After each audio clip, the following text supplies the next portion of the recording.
And Welcome we are to. live, and there is Nick. He is joining us.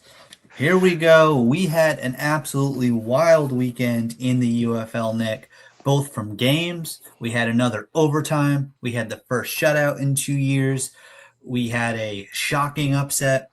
And then there's going to be, at minimum, 3 new starting quarterbacks next week in the UFL. A lot to go over. And we haven't even, and that all that craziness doesn't even talk about the NHL and NBA playoffs. There's a lot going on. It's a great time to be tuning in to Nick and Rob to break it all down for you. Yeah, and I know probably shouldn't be talking too much production to the fans, although there's no one in the audience right now. Anyway, but that was a photo finish, but I think I got it in time. Since there's no Hey, audience members, I'm gonna go get my paperwork, Rob, yeah, if you you get don't your mind. paperwork. I'll just randomly ramble. It'll be great. Okay, it won't take long. Yeah. So while Nick's getting his paperwork and we're just kind of hanging out here, yeah, absolutely wild week. We're going to touch on at least 2 or 3 major trades in the UFL. We had a player quit the Birmingham Stallions. Apparently, I'm not the only one that wants to hate on that coaching staff.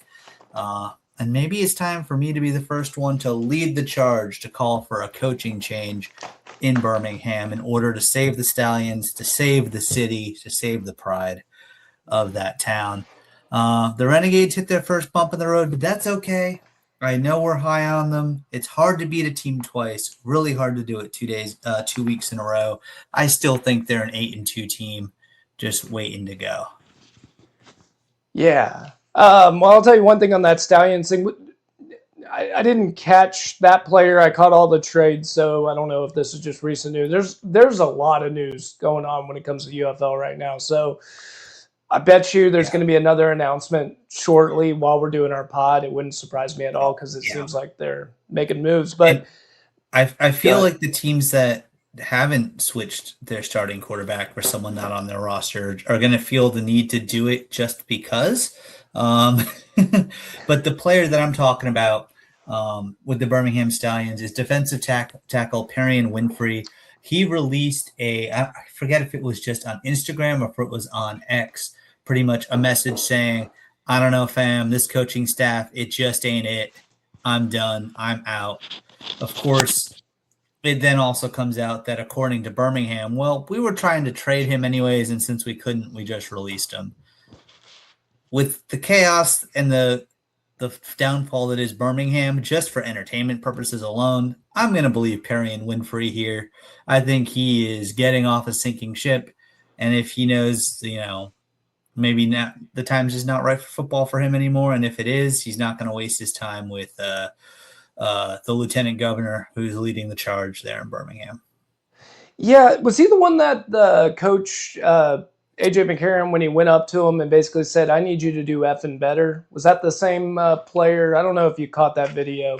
I was gonna have it. We I don't have it today, I but didn't catch that video, but it wouldn't surprise me if that was the case. But also interesting that they struggled so much when Skip Holtz was in the house for the game.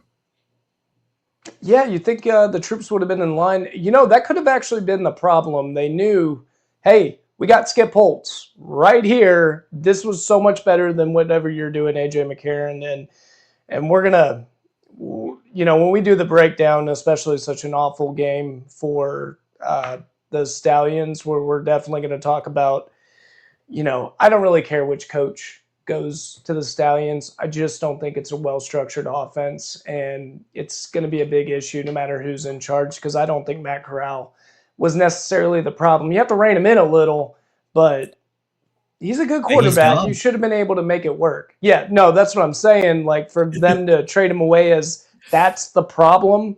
I'm like, I don't think Matt Corral was the problem. He hasn't had that many bad games. He seems like a really good guy, and he's wild. I Granted, get that, but you should be able to coach him. I mean, he's not yeah, impossible. He's been in the UFL for quite some time and spring leagues in general, and he's pretty stable veteran that a lot of teams were able to work with, and even won a championship back in the USFL. I believe you. You only um, There is a chance that we're going to see a bump with this offense with DTR coming in just because of the ability with his legs, as well as, and he's used to dealing with NFL pass rushes, and he survived in Cleveland. I think he should be able to handle a UFL one. But we're diving into trades news. Should we just get into our news segment? Oh, I was gonna do the rundown. Or do you want to do the? Hey, we're producing on the fly. What do you want to do? Either one. But if we want to go Renegade Rundown first, we should stay tuned for more thoughts on around the league news and trades, and let's talk about a different Renegades team, one that has lost their king. The king has fallen. Yeah, and we could talk about it there too because I've got some hot takes on that. So we'll get that trade done that on the rundown. In either segment. Yeah, well, in fact, Rob, again producing on the fly here. Let's make that the first thing we talk about after the transition. Let's do it.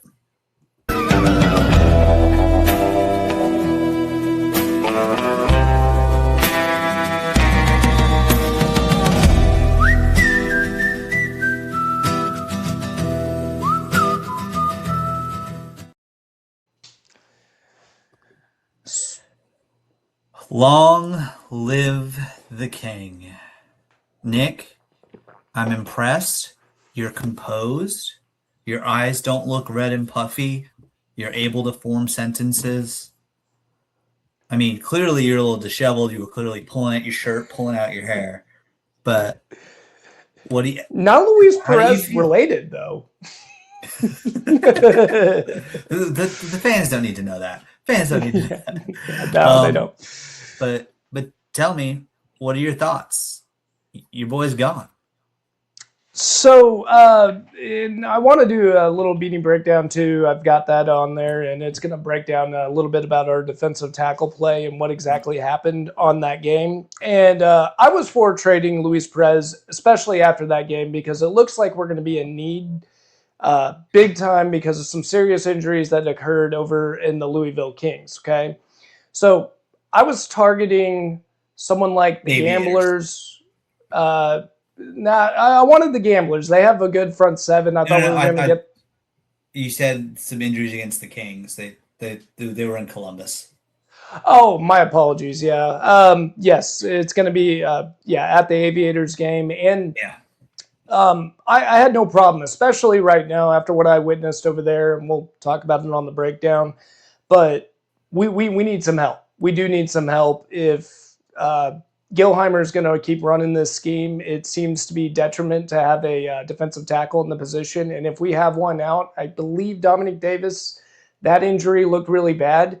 That was a good chance for us to go ahead and dish out Luis Perez and go get a defensive tackle, especially I'm thinking the Gamblers. They have great defensive tackle talent up front, so that would have been a good fit. Big guys is much needed for this style of defense. But so I'm not upset with losing Luis Perez. What I'm upset with is we got an offensive tackle. I didn't think that was our problem. Our O-line's fine. They're actually improved tremendously. For them to get an offense. Were there any key injuries on the O-line? No, not on the O-line. It seemed, there could have been in practice, and it's hard to keep up with. One, UFL injury updates. That's always really frustrating. And two, if there was, it happened in practice and I missed it. But my rule of thumb with offensive line, if I don't talk about you, you must be doing something right because I will bring it up if you're having bad games. And they're just not. They're allowing very few sacks. Running the ball was a little bit of a struggle with the Aviators, but that's more of, in my opinion, a guard thing than a tackle. And the guards are fine over there, and I don't think Corey Stewart's going to improve us too much on that front.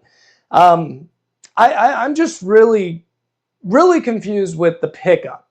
You got Luis Perez traded. The Gamblers need someone. I really wanted another one was the Stallions, who have a good front seven, great defense up front. I think it would have been a perfect, hey, you need this, I need this, let's just go ahead and trade it. And we got an offensive tackle, Corey Stewart. I just thought we could have done a little bit better and actually addressed some needs out there. Maybe the team does know a little bit more about those injuries, and maybe they're saying that they're going to be fine. They're going to play next week. I just saw that Dominic Davis injury, though, and he did not look good. You know, on the other hand, I think we're fine, but we'll see. We'll see. I'm not too bummed out about Luis Perez. Austin Reed did a good job at picking up and taking over in that spot. So, you know, I love Luis Perez, and I want to thank Luis Perez for what he did. He won that 2023 championship. I'll never forget it. It was really exciting. We were the underdogs, and we were able to pull it off and win. Very fun. And I'll say this for the Battlehawks, much needed. You did need a quarterback. So for the betterment of the league, I promise you, Luis Perez is going to take this Battlehawks team and probably take them to another level. He much better than the options that they have out there right now. And we'll talk about that in the Homer headline. We will for sure. I will say, I have been calling it. I was saying if I'm the Battlehawks, that's our weak link. Go. There's no reason for him to be sitting on the bench. And now it's the UFL. They're all practicing in the same areas. Perez gets the start, right? All these guys are getting the start, right? I mean, the offenses are all simple enough. Yeah, you're talking about over Silvers or Frost, and I was hopeful on Frost. That was a pretty bad game. Now they won, so it didn't really matter. It looks like he's just a running style quarterback. I'll tell you one thing, the Battlehawks, it's a completely different style offense. Basically, instead of having your own little schemes and things like that, think of it more like Peyton Manning out there. He just is going to be in charge of the offense. It's his offense, and he's going to direct it any way that he wants. But it should be for your betterment because he keeps it really structured, and he can dice a defense by just knowledge. He doesn't have great arm strength. He's accurate, but not the greatest arm strength. And he'll especially against your DC defenders, Battlehawk fans, that man knows that defense really well, and he really knows how to attack it. So I think they're going to really like this Luis Perez pickup, but the offense that you know of is gone. It's a completely different style offense, and I think it's going to be better for you guys in the long run. But I mean, at the same time, it's just there's one guy to get the ball to, and I don't think that's going to change no matter who the quarterback is. You just have a quarterback that can get him the ball.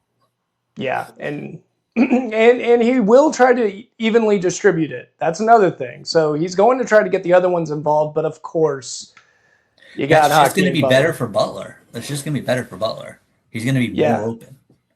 And remember when Tom Brady, who was also really good at that, when he had Randy Moss, he's normally good at divvying it up equally, but when he got Randy Moss, he's like, screw that. I'm throwing it to that guy over and over again. And I think that's what's going to happen with Hakeem Butler. For 18 games that season, it was glorious.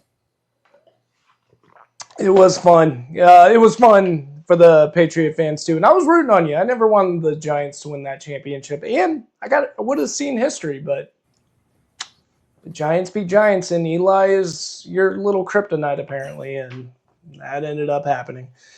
So there was a game that was played. Austin Reed, the offense, the running backs, they looked terrible, but they didn't have that much time in possession anyway. I'm not too upset with it because they just didn't get that many opportunities. And by the time the Louisville Kings acquired a lead, the offense was just focused one-dimensional. Columbus Aviators. I said it again, didn't I? The Aviators. They play the Kings this week. The Aviators last week. And I really thought that offense was just not going to be the big problem. Austin Reed looked fine in the first half. By the second half, he had to keep running the football. Passing the football. And having him pass the football, keeping it one-dimensional. The Aviators have a really good – their defense is improving, and I'm starting to get really impressed with it. I'm more upset with the defense on the Renegades side, and I have a little breakdown I just want to shoot out in case you guys haven't seen it. All three of you fire it off and explain exactly what happened to the Renegades against the Aviators, Rob. The Aviators. Yeah. Yeah, for sure. And I will say, this was Austin Reed's worst game. but it was still right around average to slightly above average for UFL quarterback play. So, no panic buttons yet, right? No panic buttons? No, not yet. Especially when you're playing the same opponent twice. That's always difficult to do. And I think it's actually good for Austin Reed right now, not to get an L, but to keep evolving your game. Quarterback position's a complicated position, so you just got to keep working it. They're starting to get tape on you. They're going to start attacking you, and you need to figure out how to improve from that. And he seems like a really good kid, real smart, and I think he's going to be fine at doing that. I mean, he's going to get dialed in. But this is what happened to the Renegades defense, and it's a travesty. I kept it peppy in the video, but I did not feel the same energy. Did Todd Haley and the Aviators offense expose the Dallas Renegades? We answer that question and more on this week's Beanie Breakdown. Going into the Week 4 matchup against the Aviators, the Renegades were ranked number 1 in the UFL at average rushing yards of play, only allowing 3.5 yards per attempt, which is very surprising considering how defensive coordinator Mike Gilhammer likes to run cover 6, keeping the safeties back in coverage. So how have the Renegades been so good at stopping the run up to this point? A huge part of their stingy running defense is due to the dominating performance of the defensive tackle position. Dominic Davis and Kevin Strong Jr. have combined for 22 tackles this season, making it difficult for running backs to get beyond the line of scrimmage. But what if you take them away? You get the most excruciating drive ever to be witnessed by the Dallas Renegade fandom. With Kevin Strong leaving the game midway through the first quarter and Dominic Davis leaving at the end of the third, it was the first play in that dreadful drive, the defensive tackle position strength became a weakness for the Renegades. With just a minute left in the third quarter, the Aviators drove the ball a total of 97 yards, running it 17 times in that 18-play drive. Gilhammer never moved his safeties up to stop the run. As a result, Todd Haley just kept on running the ball and finished the drive with the Taua rushing TD. This gave the Aviators a 2-score lead with 6.5 minutes left in the fourth, locking their first win of the season. Injuries aside, Gilhammer did not do a good job at adjusting to Kevin Strong and Dominic Davis being out. But that's not Todd Haley's problem. He took advantage of the Renegades' weakness and also made it on this week's Beanie Breakdown.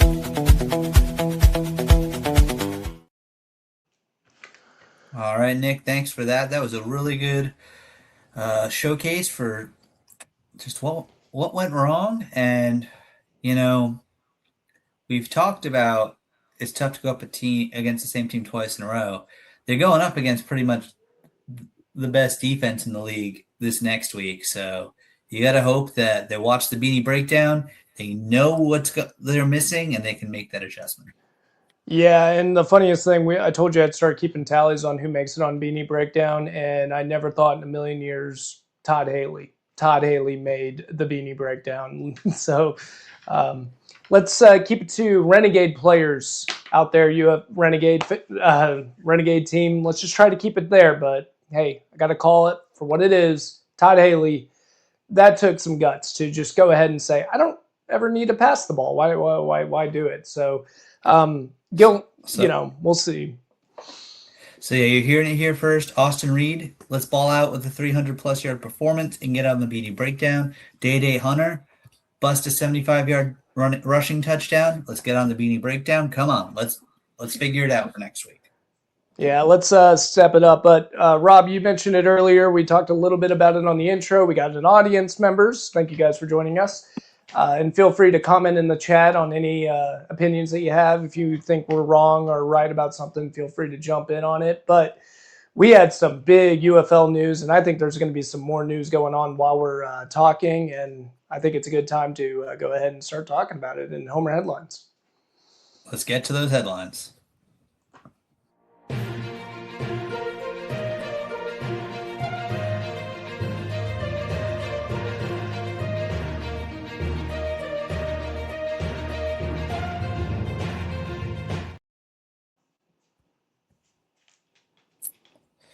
So we've already talked about the big Luis Perez trade. Pour one out for our king.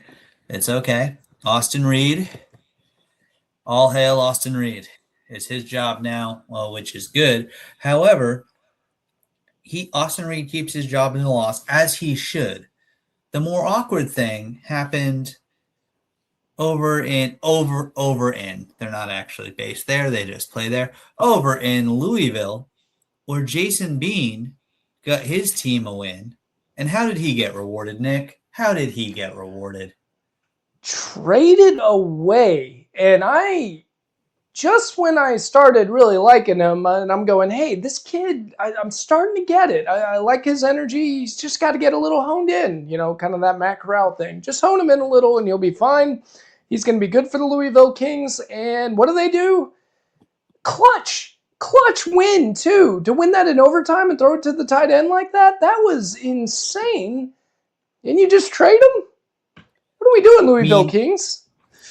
Are we missing something? Is there some can't miss stud? Has Arch Manning declared that he's going to go to the UFL draft next year? Is that what's going on? Are we tanking for the number one pick? It makes no sense to me at all. For DC, like Tiamu's playing great. So all they're doing, so Bean's reward is to sit on the bench unless Tiamu gets hurt. Yeah, Teamu's not losing his job to Bean. And no, I know he's had an up and down season, but for his standards, still a fantastic UFL season.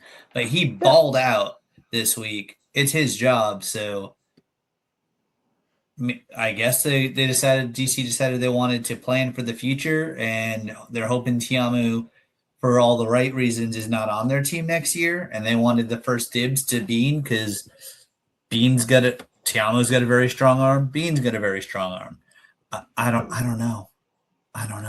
It's not a trade that makes sense to me. Yeah, and he goes, what? They also they traded for one of the DC backup quarterbacks. So Mike DeLiello. Sorry, UFL fans. I'm not the best at keeping up with these players sometimes, so I'm going to go ahead and say that. Didn't know that First time for both him and Chandler Rogers to get mentioned on this pod. Probably not the last for either of them because they're probably both going to play. Because I don't get it, but that was the trade there. I guess good for DC to kneecap a potential playoff opponent by taking their most exciting and best player on offense. They're playing chess. Louisville's playing checkers. I don't know. Because I was joking about the tank. There's no reason to tank for a draft pick in the UFL. None whatsoever. None. But the other trade, I think. So this podcast this season, I feel, has taken on two lives. One, we're talking Renegades football. Two, Rob's hating on the Birmingham Stallions. So I don't know if you had any more to say about the Jason Bean trade, but I think Birmingham's the one stealing all the headlines. Yeah, Birmingham is going to do it, and we're going to quickly go through these games right now. We're just going through the trade right now, as just in case the audience is wondering our reactions to the games. But the Stallions ended up trading Matt Corral for the Orlando Storm's Dorian Thompson-Robinson, who was fighting for a starting job there, but looks like not Jake Plummer ended up taking that job, and rightfully so. He's having a hell of a season. So looks like they're trying to find a spot for him, and then they decided it's going to be the Birmingham Stallions, and Matt Corral, I guess, is going to be on the bench because I don't see him taking Jake Plummer's job. Right. So again, one of those things where it's like it makes no sense to me at all. Corral, he didn't pass the century mark in yards this game, but it's not all on him. He completed 65% of his passes. Just the Orlando Storm, Anthony Becht is proving he is the regular season coaching king of the spring league. So I guess they're making a change. And as we said, this offense has not looked well, but Corral has not been the reason why they haven't looked well. But I guess they're falling apart. Nothing good's happening. At the very least, with someone like Dorian Thompson-Robinson, when everything falls apart, he can go get a first down with his legs. So I see the appeal of making the trade. It also would not shock me if behind the scenes, whether it's Repoli, other league officials, they're like, "We need this guy starting. We need a ratings bump." Where would the ratings bump really help? Birmingham. All right, sorry, Corral, you're not the ratings needle mover. Dorian Thompson-Robinson will be. He will lead to a ratings bump because people are going to want to see if he's still got it. Mm-hmm. Yeah. Weird thing too is they ended up giving up Amani Bledsoe, and I don't know how good he is as a defensive end, but they not only did they just swap quarterbacks, which you think would just be whatever, you know, it Yeah. seems like that's what's going on across the board, except for the Renegades. They picked up just one player, but for them to also trade away to defensive end, which I think you need that to give to the Orlando Storm, just helping the Orlando Storm stay stacked because there's no movement on the quarterback position. Jake Plummer is going to end up still with that job, and now you're adding a defensive end over there. Maybe they're just beefing up Orlando, doing what they're doing. I'm right there with you, though. I don't think Matt Corral was the problem. I think they've got bigger issues to fry. I think they got to figure out their offense. They got an inexperienced head coach, and I think They need a new coach. that's going to be their number one issue. And poor Repoli, he is hearing it with Skip Holtz being in the room too. You know, I think if we're not going to just admit we made a mistake, because Skip Holtz is still clearly hanging out in Birmingham, he's still clearly around. If we're not just to say, "Hey, dude, sorry, mistakes made. Can you come back in?" Which, if I'm Skip Holtz, I'm like, if you triple my paycheck, and I know you won't. Let's do a little rookie of the year style thing. Let's have a Repoli step in. No. That'll get the ratings up. It'll get the ratings for one game. This is third time in a row I'm bringing up Jeff Saturday as a head coach. It was the same thing though. It just brought up the ratings. I had to see this. Let's bring in Jeff Saturday to coach the Stallions. I would say he's a better coach than AJ McCarron. Yeah, at least he did it. You know, in the NFL, I mean, and won a game. You got to give him that credit. So it's not like he lost it out there. It was probably easy though. They already had everything in motion, but he just followed it. And the Stallions have won a game, but it's more like they didn't.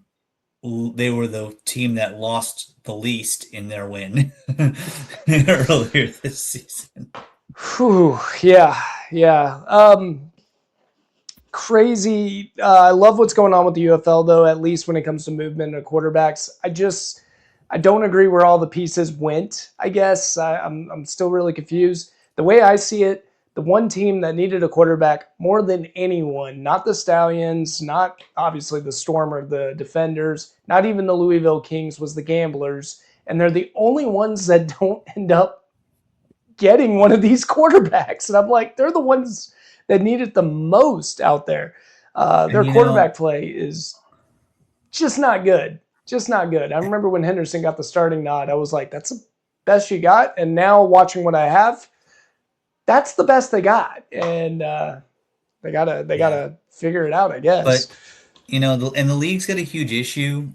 They've got 4 teams at 1-3. We talked about this a little bit on the live stream for the game.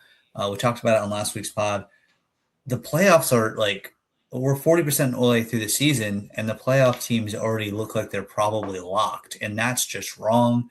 Louisville Kings have a very good defense. They had to figure out their offense. They've started to figure out, and then you said, oh, wait, never mind. We don't want Louisville to compete.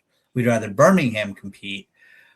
But I don't think Birmingham has enough at 1-3, whereas you look at Louisville or Columbus, maybe they can make a run, but they got to make a real run, which could start with emphatic fashion this week for Louisville. But Houston and Birmingham are dumpster fires. And with Yeah, Houston, I don't think it's the coaching. I think it's just the complete dearth of talent on that team, far and away. Um, well, their defense is stacked, and I actually like their defense a lot. And they can work their with that talent on part, offense. Yeah. but it's just a quarterback. You just need a quarterback. I'm sorry, uh, Toley. I keep saying Toley just because I can't pronounce the Tagovailoa names, and I To was so his used to brother. saying Tua's brother. Yeah, not Tua Tagovailoa. But anyway, I mean, he goes in there and what does he get? 50%, 64 yards, no TDs. And then he does get a rushing TD. He does get a rushing TD. And Henderson, they pulled him early. They said 4 for 7. He could still have issues with his finger. And if that's the case, then I shouldn't be so harsh on Henderson. I just don't think he's the most accurate quarterback out there. He's got great legs. He's got great, I mean, like, he kind of reminds me of that Texas quarterback, Ellinger. Kind of reminds me of that, where he's got great tenacity, love the kid, root for him anytime he gets a chance. He is real fun to watch, but dude, as Troy Aikman said, the number one most important thing from a quarterback that you need is accuracy. If you're not accurate, the rest of it doesn't matter. And I think that's the case for Henderson. He's just not accurate. Hopefully that improves later. He's got a strong arm, but not an accurate quarterback. And I guess the Gamblers are left out of this whole quarterback mess, and they're moving forward. Did you get a chance to watch the Kings versus the Gamblers? Going No, back, I yeah. Yeah. No, I didn't. Yeah, we're gonna start diving into the games now, guys. I didn't, but I missed a good one. I went back and I watched the highlights. I read up on it.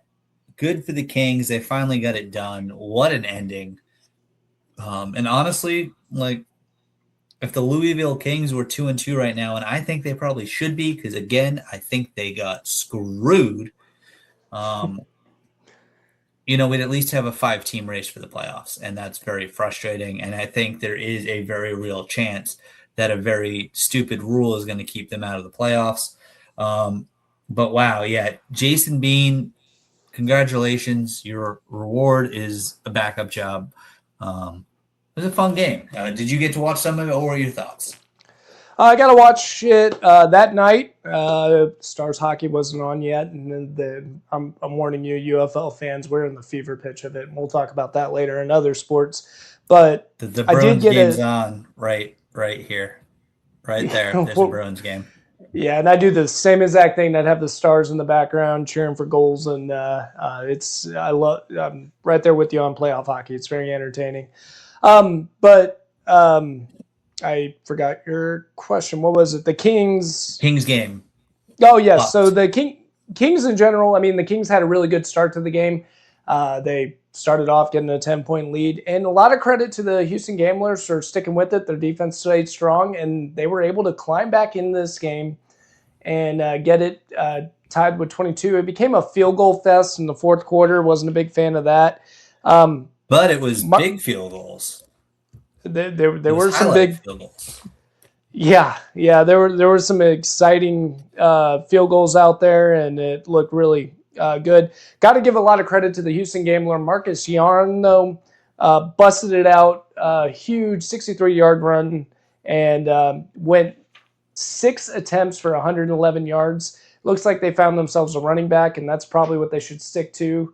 A lot of play action right now. If I have to work with the army that I have, I would get Henderson in there as soon as I can and just do a bunch of play action and try not to have him pass. I call it the Tebow strategy, where you just try to limit that as much as possible and run the ball, and you'll get back into games like this, and they did a great job to get back into it. But Bean, overtime, went 17 for 34 for the game, 192 yards, 1 interception, 0 touchdowns passing, but 1 interception to Bean is almost like having a perfect game because he's a wild one out there, and I would take that. And great win, great clutch throw to McKinney in overtime to get it there. That was a gutsy play by Bean out there. And he gets rewarded by getting traded. I feel like Beans actually got a lot of something. I thought he was a good fit for the Louisville Kings, and I thought they were starting to head into the right direction.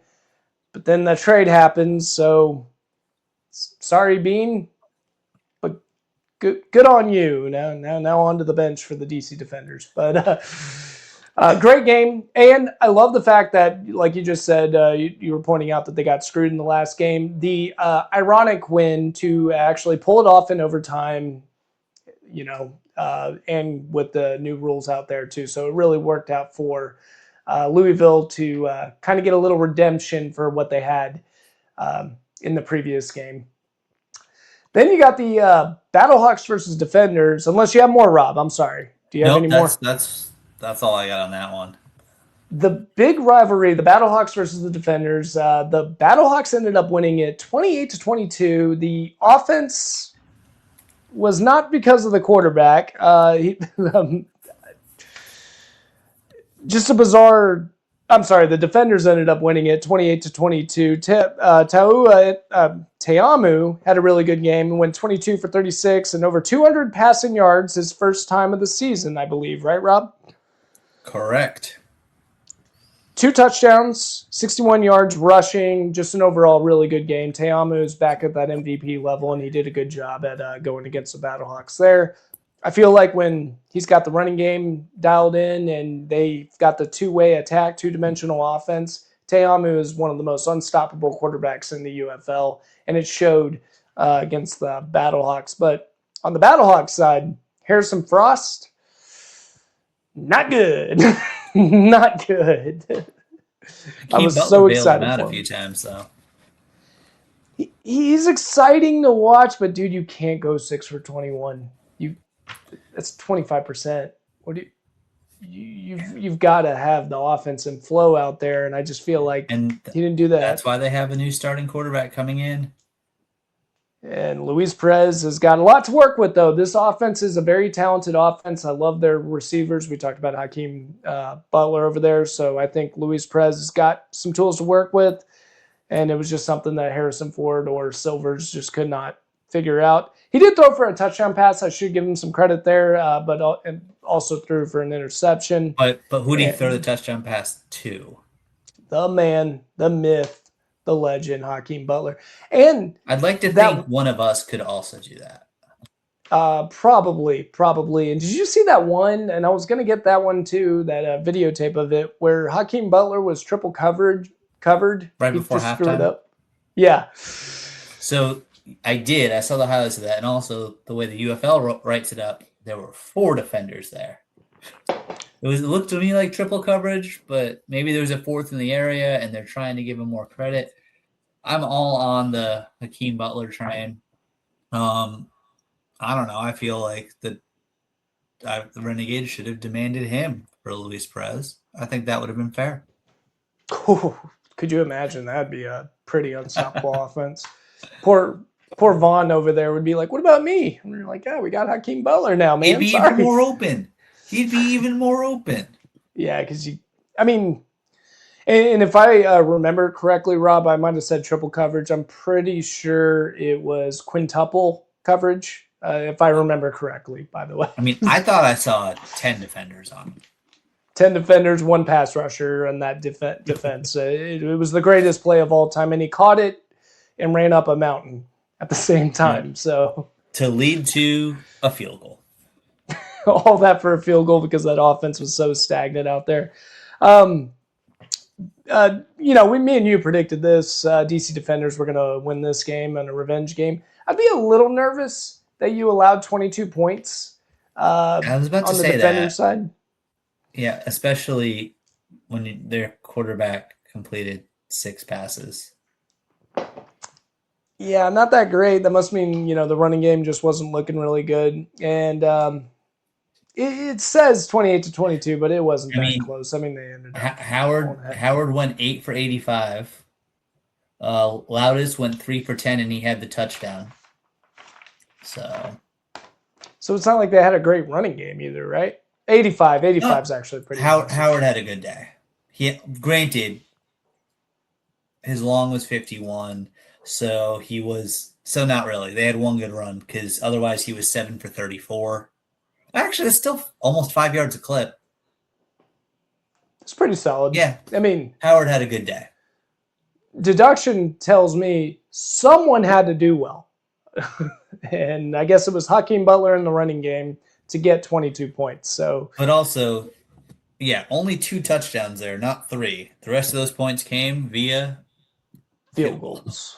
Field goals, keeps on happening in the UFL. Oh, and shout out to the DC defenders. I forgot the guy's name. The kicker who had another big field goal. Actually, no. Oh, well, McCrane. 4 for 4 with a 56-yarder as his long. I mean, Tucker McCann for the Battlehawks also 3 for 3 with a long of 51.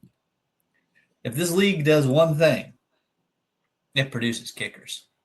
Yeah, shout out to Brandon Aubrey, who just made $7 million a year. He just got a contract dispute. And I believe that's the number you said he should get. Yeah, somewhere around there. Yeah, I wanted him to get more. I mean, I want everyone to win, Rob, but it's just business. Maybe Butker has a higher guarantee, and he shouldn't because he's really not that good. But $20 million guaranteed. I didn't see that being touted as a record for a kicker, but that's got to be pretty close. It's up there, and congratulations to you, Brandon Aubrey. Well-deserved, great entertainment. You were the excitement last year, a little bit of the offense too, but defensively, I guess nothing was exciting, and it was such a bad year that at least we had Brandon Aubrey. At least we had him. Hey. But, next time we're going to be talking draft results in the NFL, and Cowboys have a chance to make some noise or do something really stupid. And you never know with Jerry. You never know with Jerry, but yeah, we'll talk about that in some. I've got a lot of talking points, and I think you're like me, Rob. You just kind of want to see the players that you pick up. You're not a big draft guy, watching it while it happens, right? Yeah, when the rare times in my adult lifetime when the Pats have been picking within the first 90 minutes of the first round, I'm tuning in. I will not be watching the draft on Thursday night. The Pats are picking 31st, but I'll see who they get the next. I'll see who they get that night, but I won't have it on TV. No. Fernando Mendoza is not even going to be there.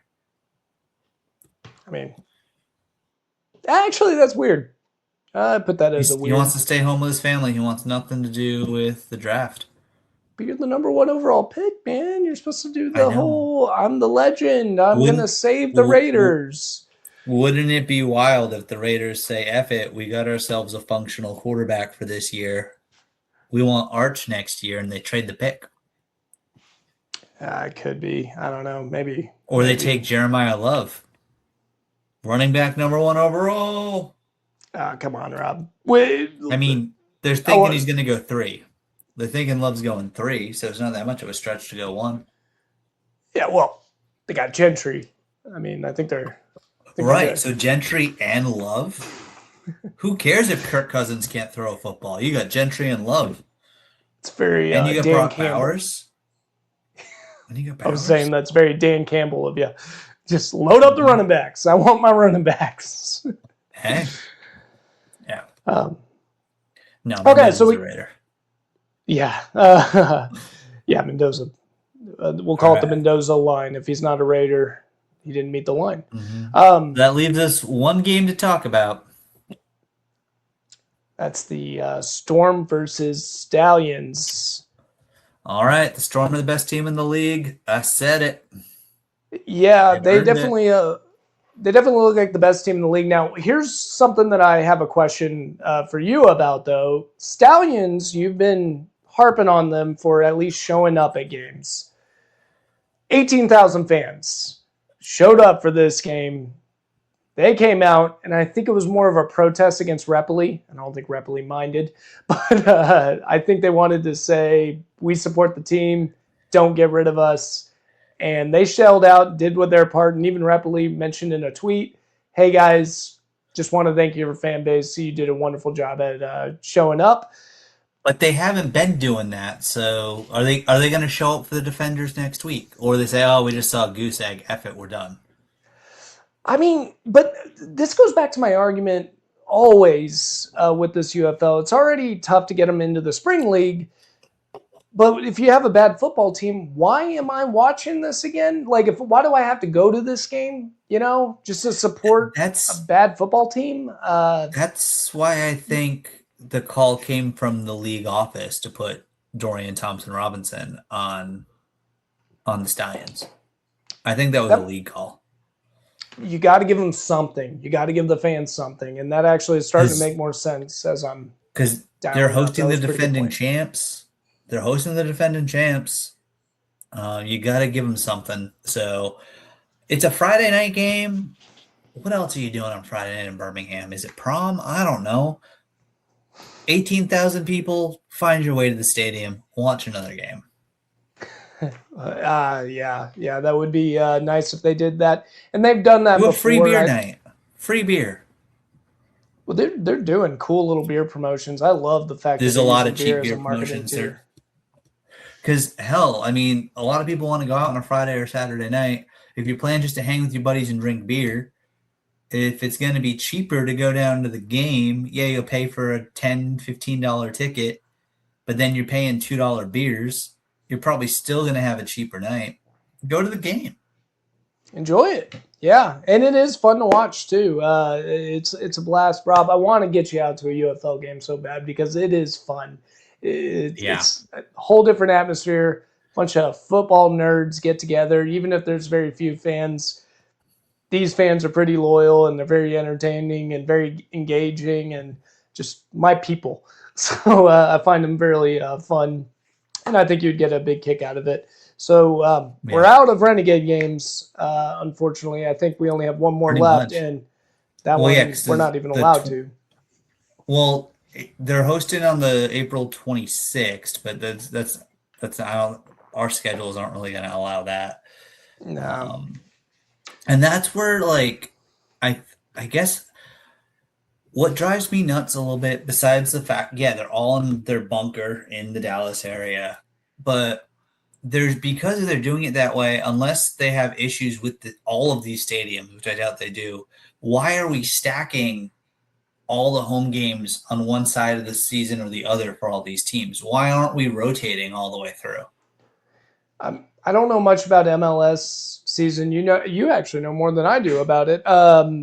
Maybe there's conflicting schedules and they're just trying to get it together. I know you watch an FC Austin game or two.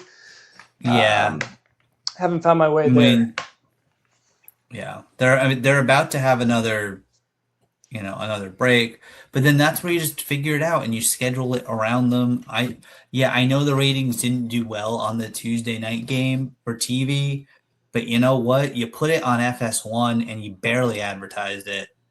My goodness, put it on ESPN2. Put it on ABC.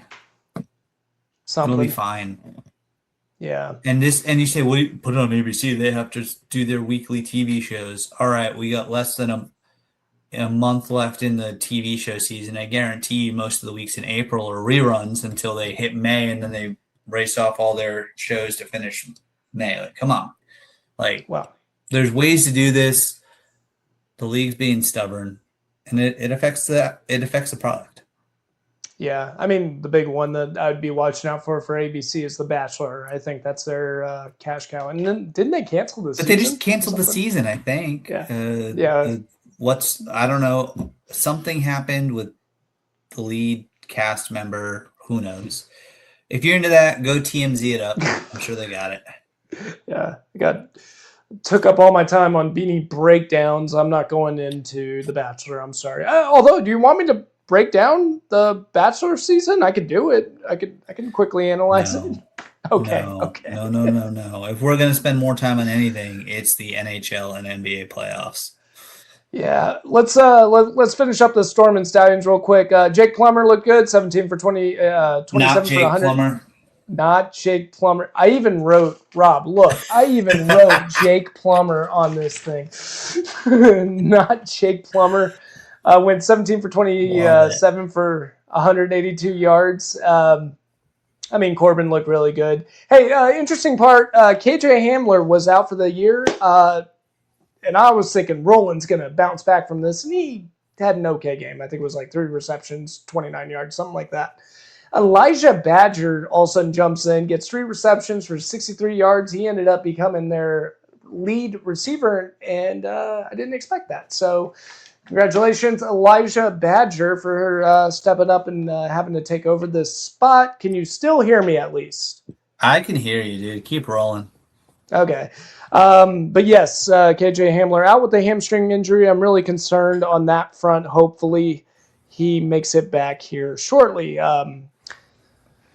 But that's all I got. Do you have any more on the Storm and Stallions? Stallions have a lot of problems. We all know it. I think it's mostly coaching, and they're going to have to figure it out. But outside of that, I got nothing else on that game. I think we know for a fact AJ McCarron will not be the head coach in this league next year. Hopefully Birmingham still has their team where they have it. Keep showing up. Guys, if you keep pulling 10K plus, you're going to have a team next season. So please keep doing that, Stallions fans. We'd love to see some continuity for the history of the spring leagues.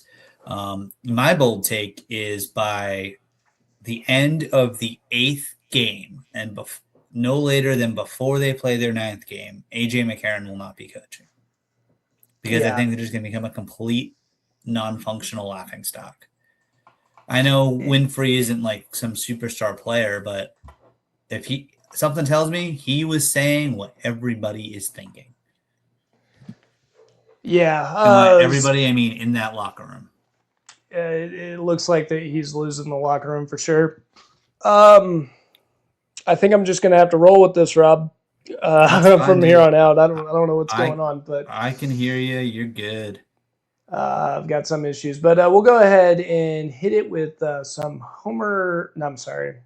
picks with Nick and Rob. Picks with Nick and Rob. Let's do it. Time to make some picks. Making picks with Nick and Rob. Nick and Rob. The picks might be a hatchet job. Less reliable than a corn on the cob, but I love hearing picks from Nick and Rob. La, la, la, la, la, la, la, la, la, la.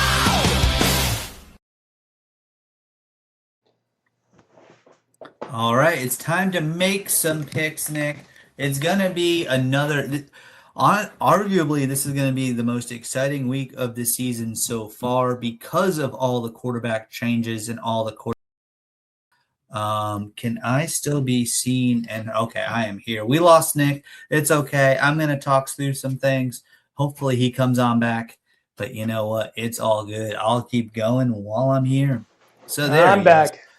So, Nick, I was just saying it's probably going to be one of the most exciting weeks of the year because of the quarterback carousel. We've got all these changes. It's also most likely going to lead to one of the sloppiest weeks of the year because all these quarterbacks are having a short week to pivot and try new offenses. So you're going to see a lot of simplicity going on around the league. But we've got some games. Let's start, Nick. Let's start as I pull up the schedule.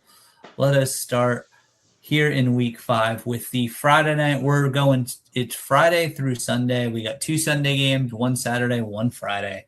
We're kicking it off with the defending champs, the DC Defenders, with their new backup quarterback in Jason Bean, heading to Birmingham, which had a crowd. I hope they have a crowd again.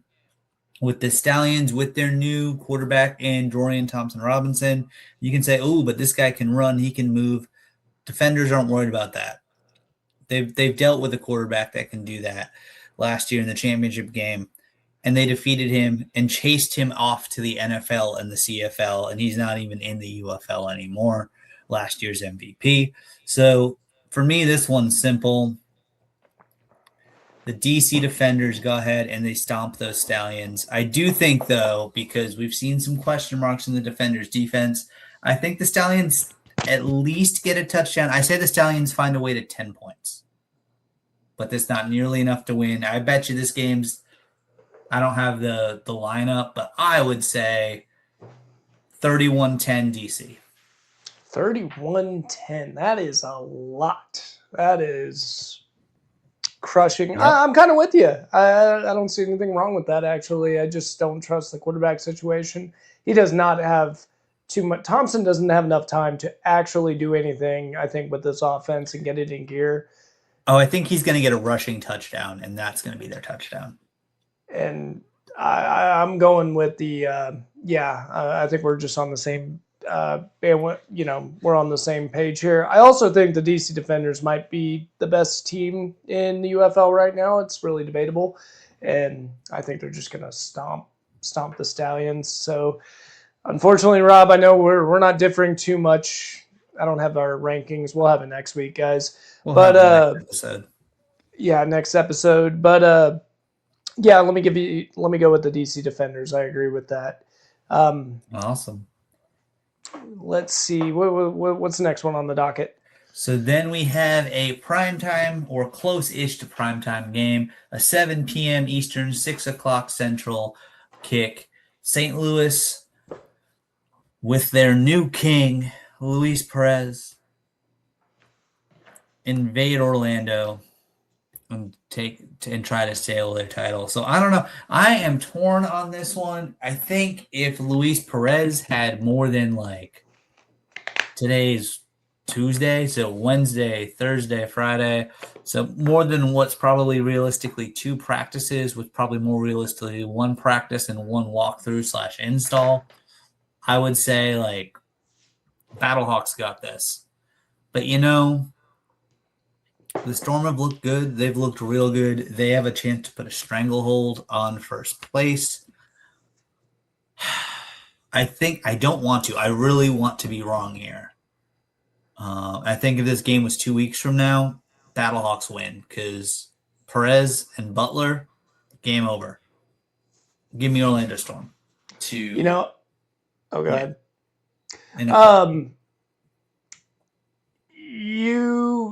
I basically have another essentially homer thing going here too, because now Luis Perez is in on it. Okay, so you might take advantage of this and run with the standings by the end of this thing, because if I keep on picking Luis Perez to win, it might get me in trouble.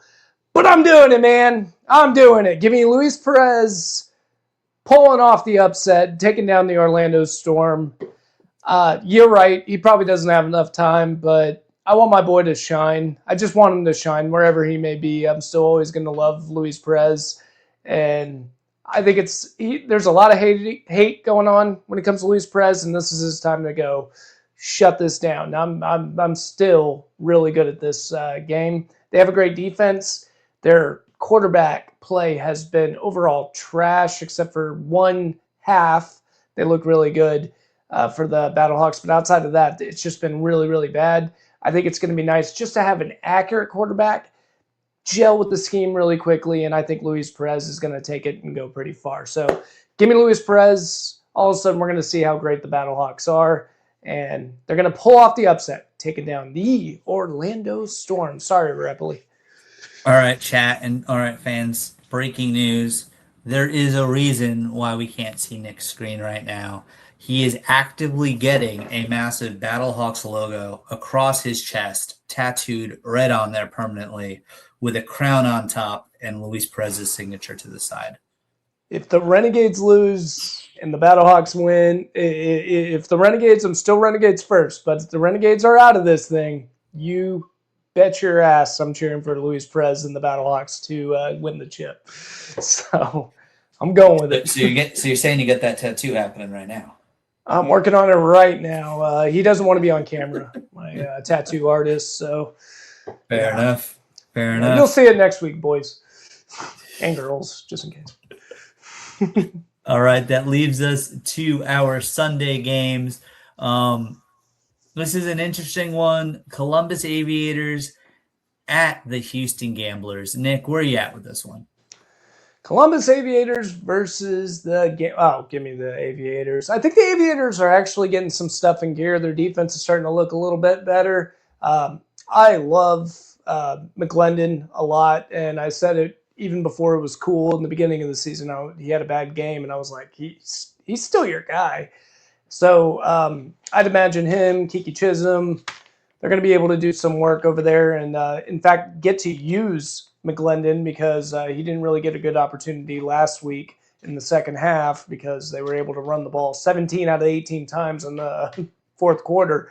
So give me McGlendon and the Aviators. I just don't really like the Gamblers' quarterback position, and that's my main reason why it's going to be hard for me to pick the Gamblers all season long, and it's not going to be this week when I pick them.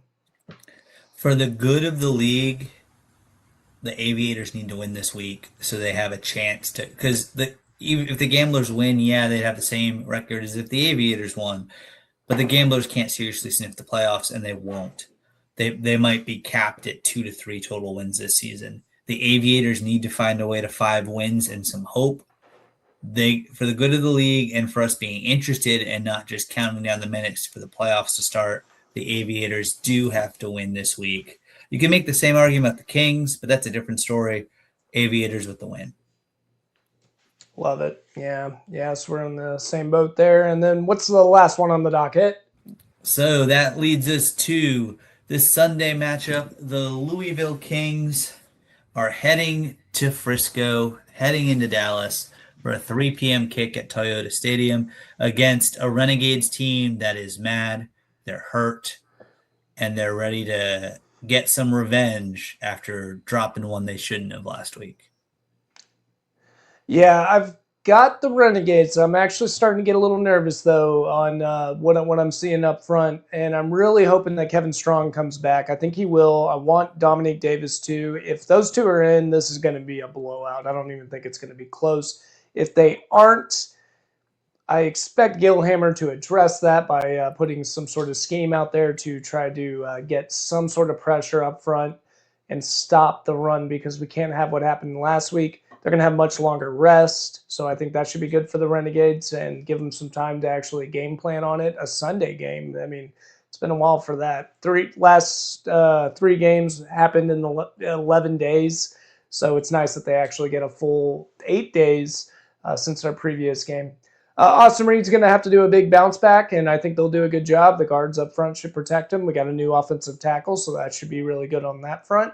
And they got a new quarterback that they're going to have to gel into a system. So give me the Renegades. This isn't Homer. This is now trying to be logical, and I've got the Renegades winning this one. Yeah, for sure. I also got the Renegades winning. I think I know this is going to be the toughest defense they've played. I think Austin Reed's going to have learned some stuff. They got the coaching to make the adjustments here. I still think Neuheisel and his staff they've got a loss, but they're just as good as Anthony Becht. I expect them to make adjustments, come back and make this happen. You could say for the good of the league, we need the Kings to win to keep the playoffs interesting. Renegades are taking this one. Reed's going to ball out. Yeah, let's do it. Let's pick it up where they left off. And you've got a Spring King title to go win now that Luis Perez is on the loose.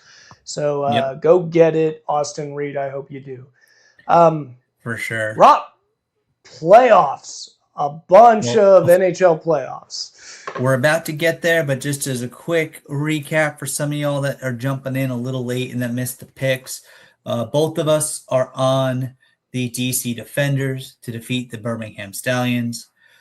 Nick's new favorite team, 1A, Luis Perez and the Luis Hawks, he has them beating the Storm. I have the Storm winning. And then we're both on the Aviators. We're both on the Renegades. But now, that's right, let's talk some playoffs.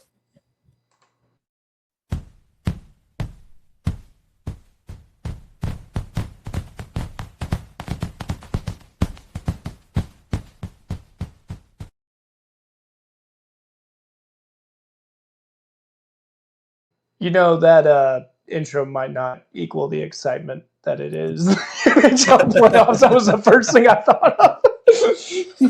For sure. I was like, oh, that was kind of underwhelming, but I kind of like it. We can lean into that. But Nick, let's start off. Tell me what's going on in Dallas. Dallas, I thought when I actually was jumping on this show that I was like, oh no. They lost 6-1 against the Minnesota Wild, and the Minnesota Wild are doing exactly what we thought they would do, laying the lumber, playing really physical. And it looked like we had a Dallas team on Sunday that just was not ready for the just wasn't in gear for the playoffs. They weren't mentally strong, thinking playoffs like they were guaranteed to make it to the Western Conference Championship. And they needed a quick reminder, Rob, that NHL playoffs, they're not easy. They went into that next game. Rob, whoever wins this series is going to be in some trouble because there's going to be injuries unless the refs pick it up just a little. And I hope they don't. It's just very entertaining to watch out there. The fights are getting insane between these two. They are not getting along. I saw that big hit by... That's across the league. It's across the playoffs. The amount of skirmishes and fists that have been thrown in game 2 of Buffalo-Boston already, it's across the league. But, wow, the level of hitting, oh my goodness. That hit last night, good, Blackwell, clean hockey hit. He just jumped from the skates and knocked out, I think it was Tenon, if I got that name right. Sorry, I'm not the biggest. I'm fair weather when it comes to hockey. But now I'm all in, and I'm finding it really exciting.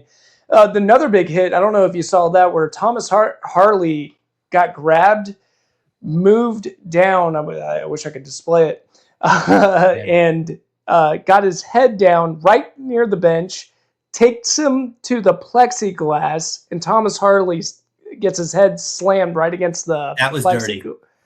That was should have been that should have been a major. That should have been a major. And Thomas Harley got a foul. Maybe it's not a major penalty in the playoffs, but that is something like a move like that in the regular season gets guys suspended. It's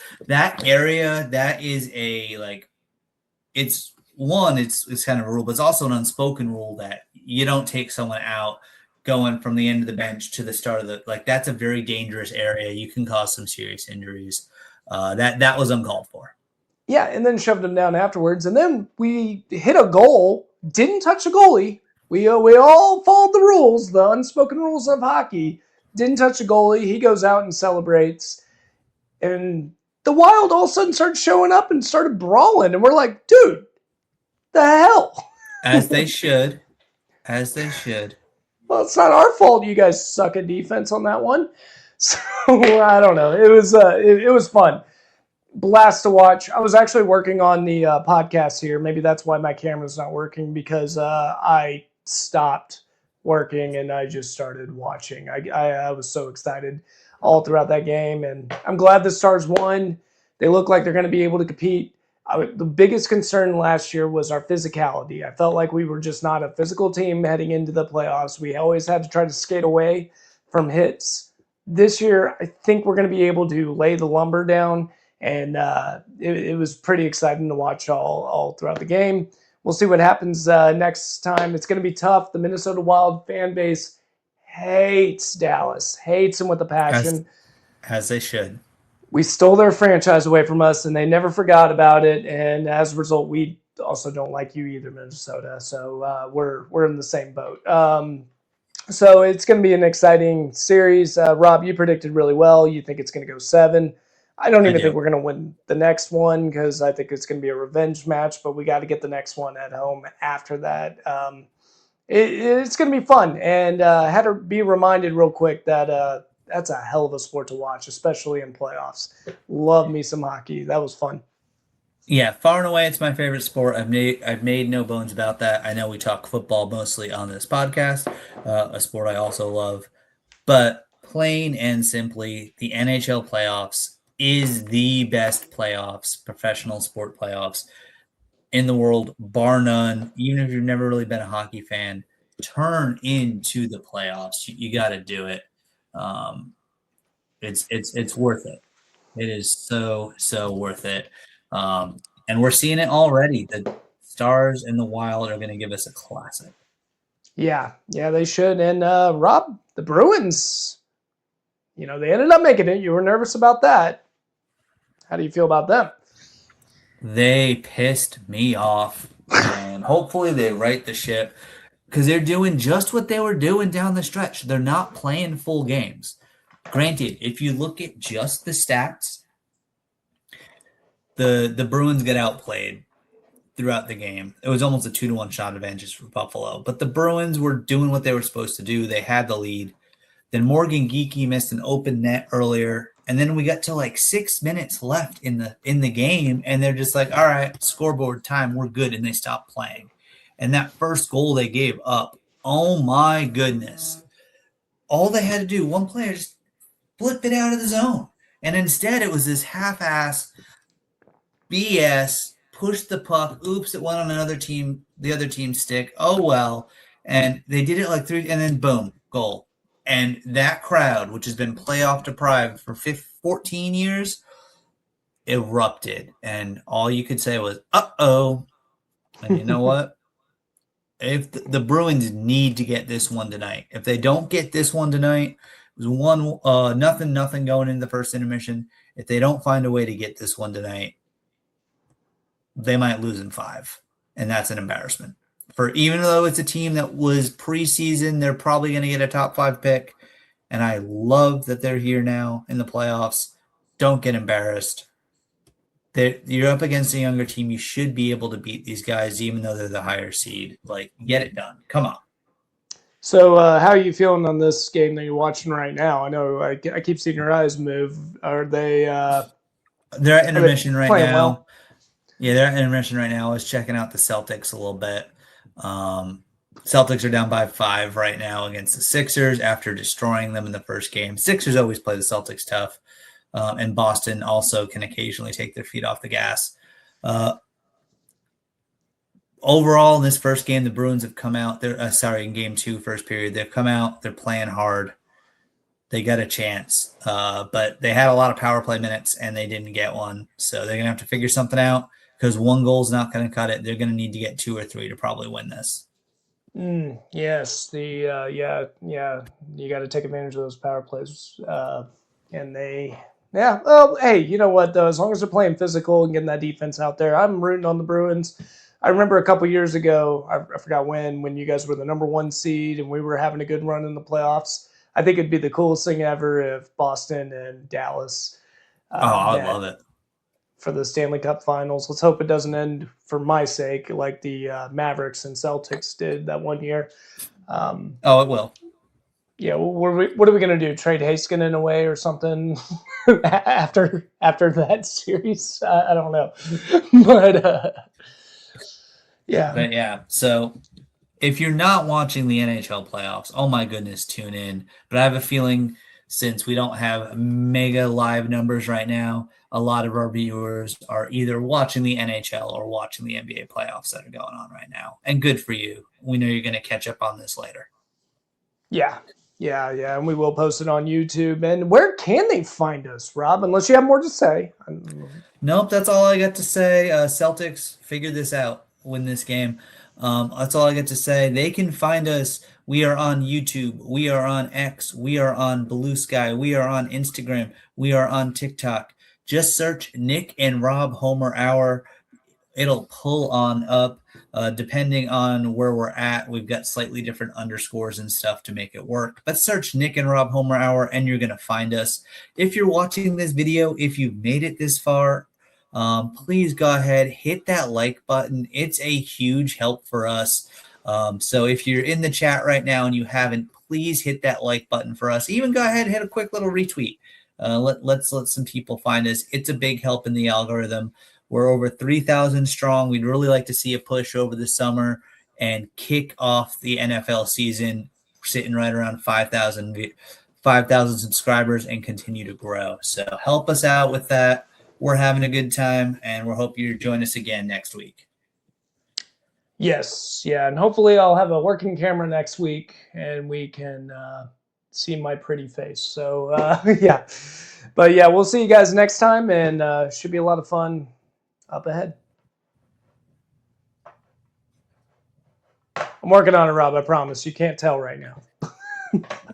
It's about to appear, guys. It's about to appear. Don't worry.